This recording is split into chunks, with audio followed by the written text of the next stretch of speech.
Mirada Económica. Hola, hola, ¿cómo les va? Mirada Económica en el aire, media hora de información económica a través de la pantalla de Canal 24 Horas. Hemos estado acostumbrados, lamentablemente, durante los últimos años a malas noticias en el aspecto económico. Pero ahora vamos a comenzar esta edición de Mirada Económica con buenas noticias. ¿Por qué? ¿Qué pasó esta semana respecto a las bencinas? ¿Y qué va a pasar las próximas semanas? Porque son buenas noticias y van a seguir siendo buenas noticias en materia de combustible para el bolsillo. Pasemos a revisar la primera gráfica de acuerdo a los números presentados esta semana por la Empresa Nacional del Petróleo. ¿Qué pasó esta semana, o las últimas tres, podríamos decir, con los combustibles? Vamos con la siguiente gráfica, una caída en los tres octanajes, aunque para la ENAP hay dos octanajes, 93 y 97, una caída de 28,7 pesos, también la de 95, es la primera caída. Mire, vamos con lo que sigue en la gráfica. Desde el 21 de junio llevamos alzas consecutivas en el precio de las bencinas, prácticamente 4 meses de alzas consecutivas del precio de los combustibles. Vamos con la siguiente estación. Hasta el día de hoy, este es el precio promedio del litro de combustible: 93, 95, 97, 1.340, 1.390, 1.415. Si lo analizamos nominalmente, vamos con la siguiente estación, es el precio más alto de la historia. Nunca antes el precio de los combustibles había llegado a este nivel. Y lo que comentábamos antes, subió desde el 21 de junio 148 pesos. Una caída de 28 pesos anunciada por la ENAP el día miércoles, pero lo bueno, lo que decíamos antes, que estas alzas seguramente van a continuar. ¿Por qué? Ya no se entregan reajustes semanalmente, sino que cada 3 semanas. Y afortunadamente, de acuerdo a los expertos, efecto dólar, efecto del precio del petróleo en el mundo y otras situaciones, en 3 semanas más podría venir una nueva alza. No sabemos si de esta misma magnitud, pero noticias buenas van a seguir. ¿Por qué caen las bencinas? Escuchemos declaraciones. El petróleo se ha mantenido estable o variando, digamos, en torno a los $80, alejando los temores que se tenían al inicio por el ataque de Hamas a Israel. El tipo de cambio, que en las últimas semanas ha estado en torno a los 840 o por debajo de los 900 pesos. Y el tercer factor es que los traspasos pendientes en el caso de la gasolina se han culminado, más bien ahora se está recaudando en vez de subsidiar. Eso con los combustibles, pero vamos a concentrar esta edición de Mirada Económica en un tema que ha sido discusión durante el último año. Hace un año, en noviembre del año pasado, conocimos el fallo de la Corte Suprema respecto a la tabla de factores. Estamos hablando del sistema asegurador privado de salud de nuestro país, las ISAPRES. Hace un tiempo conocimos también el fallo de la Corte Suprema por la prima GES. Hace ya una buena cantidad de meses que se está tramitando en el Congreso la ley corta de ISAPRES. ¿En qué momento estamos? Las dificultades que se están enfrentando. ¿Hay una salida a corto plazo? Estamos en el estudio con Paula Benavides, presidenta ejecutiva de Espacio Público. Paula, como siempre, un gusto tenerte aquí en Canal 24 Horas. ¿Cómo te va? Muy buenas tardes y muchas gracias, Andrés, por la invitación. A ver, aquí hay dos temas, como lo mencionamos en la presentación, o hay varios temas, pero concentrados en la agenda legislativa. Prima GES, fallo de la Corte Suprema; tabla de factores, también fallo de la Corte Suprema. Durante la semana fue súper claro el presidente de la Asociación de ISAPRES, una de las partes interesadas, obviamente, es decir, si es que se aplica el fallo de la prima GES, al sistema le quedan 3 meses de cobertura. En 3 meses el sistema se acaba de alguna forma. ¿Tú coincides con un diagnóstico así de catastrofista? No es primera vez que las ISAPRES encienden las alarmas de este nivel.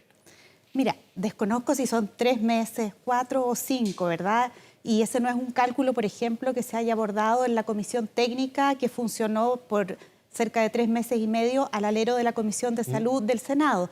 Pero lo que sí es cierto es que de aplicarse los fallos sin la existencia de una ley corta, los impactos de estos fallos son significativos. Las estimaciones que se hicieron en la comisión técnica dan cuenta de efectos de pasivos o una deuda importante y también de efectos en flujos hacia adelante que involucrarían disminuciones de los ingresos del orden de 23%. Y en particular la parte del GES representa cerca de 13%. Entonces, efectivamente, hay una situación crítica, un equilibrio precario del sistema y la implementación de estos fallos sin otras medidas de política pública efectivamente pone en un escenario donde es altamente probable que exista insolvencia. Paula, ¿debe postergarse, como lo han solicitado los ISAPRES, y también desde Espacio Público, lo ha mencionado también Eduardo Engel, que trabaja contigo en Espacio Público y también director, postergar el fallo, mientras no se tenga el tema de la ley corta, postergar el fallo de la prima GES? Mira, yo creo que el objetivo... La aplicación, perdón. el objetivo que no hay que perder de vista, creo yo, es que se tiene que cumplir con los fallos, deben implementarse, pero a la vez hay que asegurar la sostenibilidad del sistema de salud. Hay que evitar que se produzca una quiebra que no solamente afectaría a las personas que están afiliadas a una ISAPRE, también repercutiría en las personas que están afiliadas a FONASA, porque esto involucraría quiebras de prestadores que prestan servicios también en el sistema público y ayudan a aliviar las listas de espera. Ese es el objetivo que yo creo que hay que tener como prioridad y como norte. Y en ese contexto creo que es deseable que efectivamente el Ejecutivo pueda hacer las gestiones, hacer alguna presentación ante la Corte para que estos fallos se puedan implementar en conjunto con la ley corta de ISAPRES. Se ha criticado incluso que desde el Ejecutivo no se ha dimensionado lo que podría generar la aplicación de estos fallos así tal cual están. Que al final es una suerte casi como efecto dominó. Bueno, yo desconozco cuánto se ha dimensionado, ¿no?, desde el Ejecutivo, pero lo que es concreto es que desde los fallos de noviembre del 2022, que tú mencionabas al inicio, ¿no?, hace un rato Sí, ya. un año ya. Exactamente, van 2 prórrogas. Y no hay avances tampoco en la ley corta donde existe consenso de que se está llegando a una solución que permita este objetivo que mencionaba antes. Y por lo tanto yo creo que lo que sí o sí hace falta es un máximo sentido de urgencia para que se adopten a medidas adecuadas a la situación y a la crisis que puede desencadenarse. Paula, pongamos la conversación en el tema de la tabla de factores. Recordemos que tú lo mencionabas recién y lo había dicho al inicio. Hay un fallo de la Corte Suprema hace un año. Un primer cálculo de la Autoridad Superior de Salud hablaba de devoluciones en torno a 1.400 y fracción millones de dólares. Después está el estudio encargado por el Senado a este comité de expertos, trabajó 3 meses. Se cambia el cálculo y se llega a 400 y fracción. Ahora el gobierno llega a un punto medio mediante las indicaciones, 1.000 millones de dólares de eventuales devoluciones. Hay que ver qué caminos son esas devoluciones, de qué forma. Dijo durante la semana el ministro de Justicia, Luis Cordero, no se puede enfrentar el fallo de un modo distinto. En el fondo, ese famoso, y vamos a entrar al concepto de la mutualización. El gobierno dice, el fallo se tiene que cumplir tal cual está y se tienen que devolver estos 1.000 millones. ¿Es viable esa devolución, a juicio tuyo? ¿O de espacio público? Mira, yo respeto y creo que son muy relevantes los planteamientos que han hecho las autoridades de que los fallos tienen que cumplirse. Ese es un mandato. Las autoridades también han señalado que los fallos establecen la ilegalidad de la aplicación de tablas de factores distintas a la tabla única y que establecen una obligación de restitución. Y creo que esos son todos elementos esenciales y que se debe dar cabal cumplimiento. Quizás donde yo tengo una mirada, una opinión distinta y que fue la que se sostuvo también en la comisión técnica, antes también lo habíamos propuesto en espacio público, es que la mutualización cumple con esos criterios. ¿Qué es la mutualización? Para entender, Paula, la persona nos mira en la casa y dice, ¿qué es eso? ¿Qué significa mutualizar el sistema de ISAPRES para explicarlo en sencillo? Mira, los fallos establecieron una obligación de restitución de lo que las ISAPRES cobraron en exceso por no haber aplicado la tabla única de factores desde abril del 2020. Ya. Los fallos no establecieron cuál es el monto de lo que hay que restituir. De hecho, en sus considerandos dan a entender que y derivan, ¿verdad?, al Ejecutivo que se establezcan las medidas para determinar ese cómputo. Y en ese ámbito, entonces, la Comisión Técnica hizo recomendaciones para aportar a que exista certeza jurídica en algo que la Corte no resolvió expresamente. Y ahí se propusieron 2 medidas. Uno, que ese monto a restituir considerara que hay una cotización legal de 7%, eso lo cogió el Ejecutivo, lo incorporó en las indicaciones y se propuso la mutualización. ¿Qué es la mutualización? Es que estas cantidades a devolver recibidas en exceso se determinan a nivel sistémico, no a nivel individual de algunos contratos que son los que tendrían bajas. Es decir, por no aplicar esta tabla única, algunas personas pagaron de más, por ejemplo, mujeres, y otras pagaron de menos. ¿Cuánto recibió en exceso la ISAPRE? La diferencia entre ambas cosas. Y ese monto neto es el que tiene que restituirse y devolverse a las personas que identifican los fallos, que son aquellas que pagaron un precio pactado por sobre lo que se determina con la tabla única de factores. Eso es la mutualización y es la esencia de cómo funcionan los seguros. O sea, en el fondo, hoy día el sistema estaba funcionando en que la persona que era más riesgosa para el sistema, tú ponías el ejemplo de las mujeres, o quienes tienen hijos menores de 2 años, por ejemplo, a ellos se les cobra más caro. A una persona que era mejor negocio para la ISAPRE, por ejemplo, una persona joven, se le cobraba más barato. La mutualización al final es que se cobre parejo, en el fondo, que el menos riesgoso subsidia al más riesgoso. Se equilibra un poco ahí el mercado, es como la lógica también es la lógica de los seguros un poco, ¿no? Exactamente, tiene que ver con que algunas personas pagaron de más, ¿verdad? ¿Ya? Respecto a esta tabla única, y otras se les cobró de menos. Y ese cobro de menos ya es un valor que está, digamos, en el patrimonio de la persona que se le cobró de menos. No se puede volver a recuperar o alterar. O sea, entonces lo que ustedes, perdón Paula, proponían, o lo que se propone Sí, también de la Comisión Técnica, exacto. es que al final, si yo le voy a devolver a quien le cobré de más, también tendría que cobrarle a quien le cobré de menos. Y por eso que al final ustedes, o se calcula la Comisión Técnica, que hay que devolver menos. Y como no puedes cobrarle de vuelta a las Claro. personas que les pagaron de menos, uno calcula el neto. Ese fue el enriquecimiento sin causa o eso fue la ganancia sobre normal, porque a algunos les cobró de más, a otros de menos. En neto, ¿cuánto fue lo que se ganó sobre normal, verdad? Producto de no haber aplicado la tabla única. Y con ese cálculo se llegó a un monto de deuda de en torno a 450 millones de dólares. Y es un monto que igual es significativo, equivale más o menos al patrimonio que hoy día Es lo existe. que valen las ISAPRES. Al patrimonio de todas las ISAPRES, y si uno lo mira en términos de las utilidades que han tenido, es más o menos comparable con todas las utilidades desde el 2012 hasta el 2020. Después tuvieron pérdidas las ISAPRES.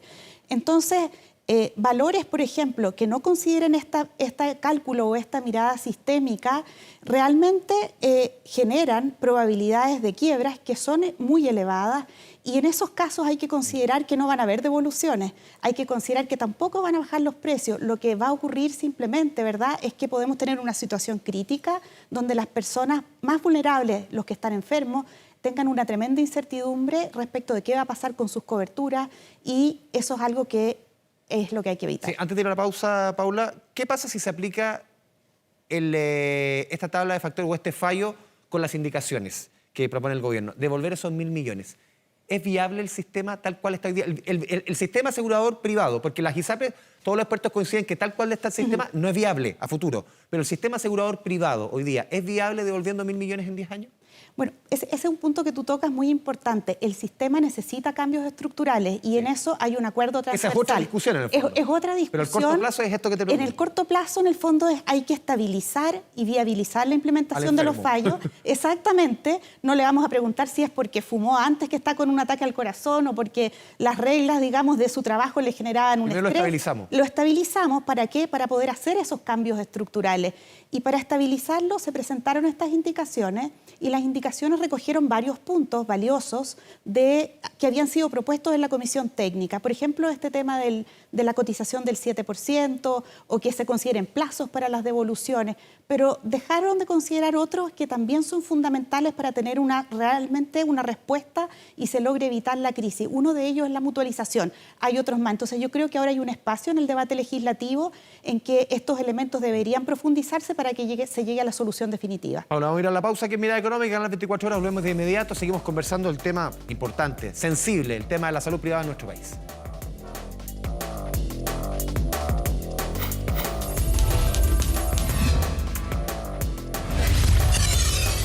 Mirada Económica. Mirada Económica, estamos conversando con Paula Benavides, presidenta ejecutiva de Espacio Público, a razón de la discusión de la ley corta de ISAPRES en el Congreso. Paula, lo conversamos antes del programa. Han habido visiones muy ideológicas respecto a este tema, como también lo hemos conversado tantas veces. Tú trabajaste también asesorando en pensiones el segundo gobierno de la presidenta Bachelet. De eso lo podemos conversar después, pero la visión ideológica, ¿cuánto ha marcado esta discusión puntualmente en el tema de ISAPRES? Bueno, yo creo que aquí pesa mucho que hay miradas bastante distintas de cuál es la solución de largo plazo o por dónde tiene que encaminarse una reforma estructural al sistema de salud. Hay consenso entre todos los actores que se necesita una reforma estructural, ¿verdad? Con problemas que se arrastran desde hace mucho tiempo. El sistema ISAPRES funciona mal.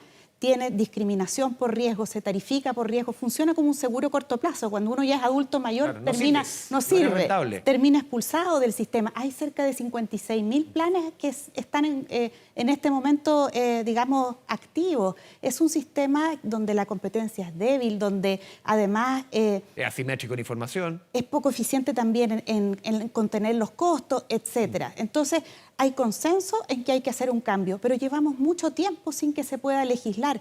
Recordemos que cuando fue el fallo del Tribunal Constitucional en el año 2010, que declaró, ¿verdad?, la tabla de factores. La tabla de factores, derogó artículos de la ley, exhortó a que se legislara. Pero... Y no se ha legislado hasta la fecha, y después, de hecho, la tabla de factores se hizo por una circular. Entonces, es un tema en el cual ha costado muchísimo que se logren consensos. Pero tengo la impresión que recientemente en otra de las comisiones que se convocó para analizar aspectos de una reforma estructural, se están logrando algunos acuerdos y creo que este es un momento crítico del sistema donde hay que aprovechar los consensos que se tienen y lograr encaminar algunos cambios que son tan anhelados por las personas. Porque muchos han señalado que esta visión ideológica, claro, se critica mucho al gobierno. También del otro lado hay visión ideológica de defender un sistema que, como dices tú, claramente es inviable hoy día. Pero esa visión, muchas veces ideológica de parte del Ejecutivo, no permite ver que si esto se cae, al final se cae el sistema, Paula, porque, claro, si caen las ISAPRES, caen los prestadores, que es distinto. Pero los prestadores, el sistema público también depende mucho de esos prestadores. Efectivamente, y por eso yo creo que aquí estos problemas estructurales que se arrastran desde hace años, lo que no tienen que hacer y el esfuerzo que hagamos por resolverlo es arriesgar que en el cortísimo plazo se desencadene una crisis. Tenemos dos escenarios, nos logramos poner de acuerdo y vamos construyendo estas soluciones que son urgentes, que hay que abordar desde algo que hoy día tenemos o retrocedemos 2 pisos más abajo, ¿verdad?, con una crisis donde las personas van a sufrir incertidumbre, van a sufrir mayores listas de espera y empezamos a construir desde 2 escalones más abajo. Yo creo que el objetivo compartido por todos hoy día y que realmente tiene que convocar es dejar de lado esa ideología, lograr estabilizar el sistema y al mismo tiempo y en forma paralela avanzar en esos cambios urgentes que desde hace años se han pospuesto. Paula, en estos últimos minutos quiero hablar contigo, lo hemos conversado otras veces, el tema de pensiones. Un tema que uno siente que está congelado, en el fondo. Muchos dicen que el gobierno lo congeló esperando lo que sucede el 17 de diciembre. Más allá de eso, claro, tenemos también un proyecto de ley que está desde hace un año. Tercer proyecto, muchos decían, la tercera es la vencida. El segundo año del gobierno del presidente Boric es el año para avanzar. ¿En qué momento estamos?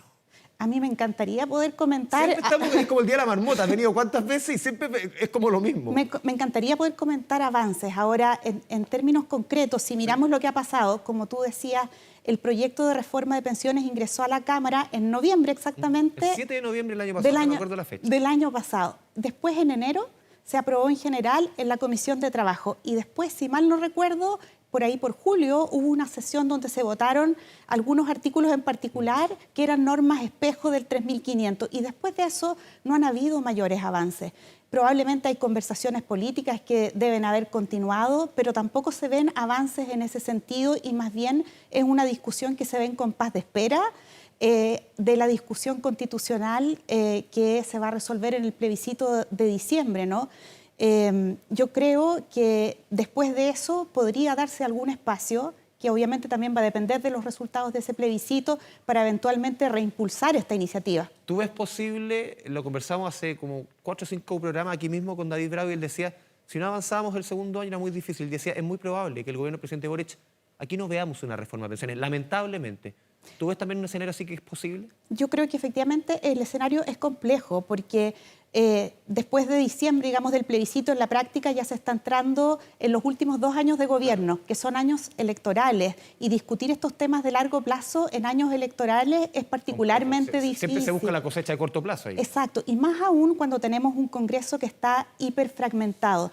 Yo creo que en cualquier caso, después de diciembre, los distintos actores políticos tienen que hacer un esfuerzo por reimpulsar esa iniciativa y el gobierno debiera también revisar su estrategia política y eventualmente priorizar algunos elementos para poder lograr sacar algunos avances. Creo que hay que salir del inmovilismo en ese tema y lograr, aunque sean más acotados que los proyectos originales, generar algunos avances. ¿Tú coincides con Standard & Poor's que hace algunas semanas señaló y le bajó obviamente la calificación a nuestra economía, a nuestro país, en el sentido de que nuestro gran problema es ese inmovilismo, es la incapacidad de ponernos de acuerdo? Hablamos de pensiones, hablamos de salud, podemos hablar de pacto fiscal, de temas constitucionales, podemos hablar de una larga lista de temas, no solamente económicos, y la incapacidad de llegar a acuerdo. Efectivamente, y yo creo que también en el debate constitucional uno de los temas que se tomó digamos, esa agenda son las dificultades que tenemos en nuestro sistema político, que no incentiva la colaboración, ¿verdad? Y que no incentiva la construcción de estos acuerdos. Hace tantos años que llevamos la discusión de pensiones, estos temas de salud que comentamos, o la posibilidad de hacer un pacto fiscal.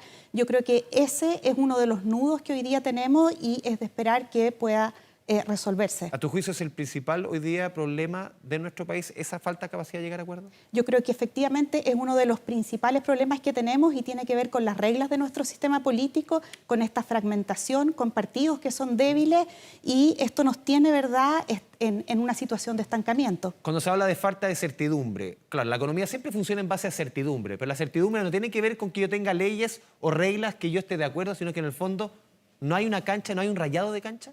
Efectivamente, y la certidumbre tampoco tiene que ver con que las cosas no cambien. Claro. La certidumbre es que logremos hacer los cambios que se requieren, y en muchas de estas materias que estamos conversando son cambios que necesitan de grandes acuerdos. En pensiones y en salud nosotros no podemos sino pensar en cambios que tengan acuerdos amplios, porque no son sistemas que podemos irlos cambiando, digamos, cuando cambia el signo del gobierno. Se necesita ir avanzando con cierta estabilidad frente a los ciclos políticos.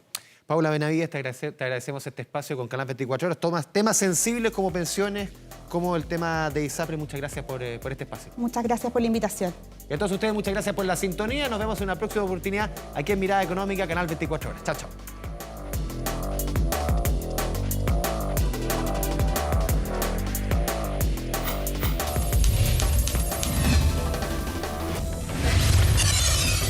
Mirada Económica. Si te importa